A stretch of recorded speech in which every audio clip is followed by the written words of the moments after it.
Coucou les enfants, une petite histoire de clown. Le titre c'est Mon ami le clown. Vous êtes prêts?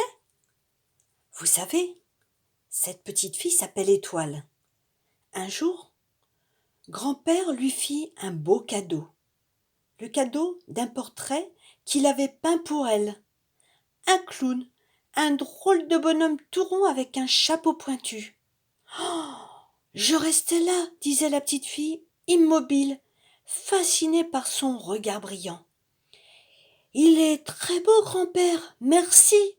Comment as-tu fait pour qu'il soit si vivant? C'est sûrement magique. Grand-père me répondit. Je ne sais pas s'il est magique, Étoile, ce clown, mais il est aussi vrai qu'il est vrai que je t'aime.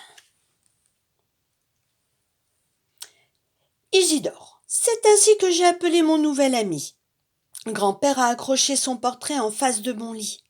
Mon ours Valentin et moi, nous le regardons en nous endormant, et c'est un peu comme si grand-père était encore là pour nous raconter une histoire. Un soir, une voix très douce me réveilla. Étoile, Étoile. N'aie pas peur, c'est moi, Isidore, ton ami.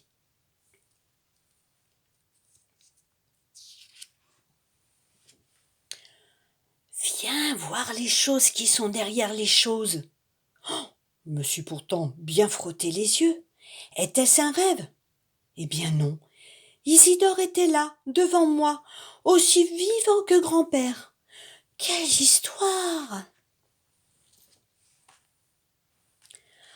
Ah, grand-père, si tu savais!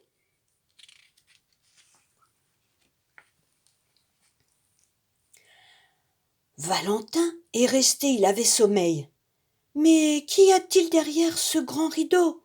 Là-bas, tout au fond. C'était un cirque immense, plein de musique et de lumière. Bonsoir, Étoile, me dit un grand clown à l'entrée. Viens faire ton numéro.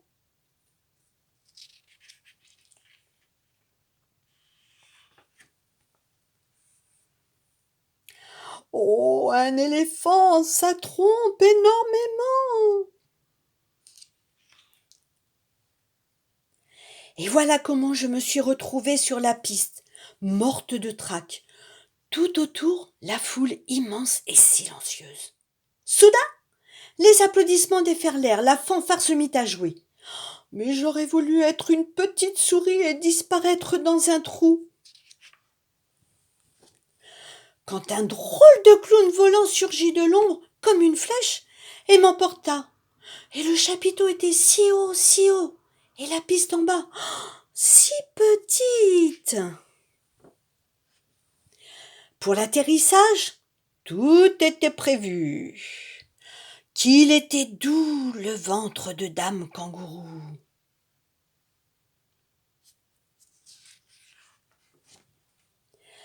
Mais moi aussi j'aime les bonbons.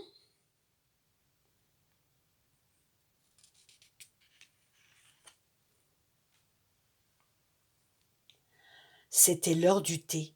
Mais Hector, le lion, qui préférait le chocolat, me raconta un peu triste des histoires de son pays.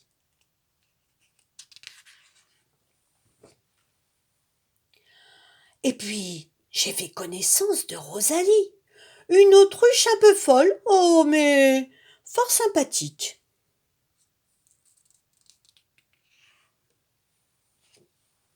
J'ai même rencontré Madame Irma, qui voyait 1001 choses dans sa boule de cristal. La fin de ton aventure ne tient plus qu'à un fil, me dit-elle. Un fil? Mais que voulait-elle dire? Je n'avais pas quitté des yeux la boule magique quand soudain je fus projetée à l'intérieur. Quel étrange et tourbillonnant voyage! Madame Irma avait raison. La boule magique explosa comme une bulle de savon et je fus déposée sur un fil. Hé, monsieur tout bleu, attends-moi.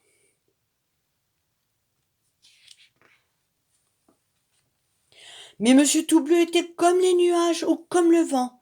Il s'enfuit sans dire un mot, et moi, je perdis l'équilibre, et je tombais.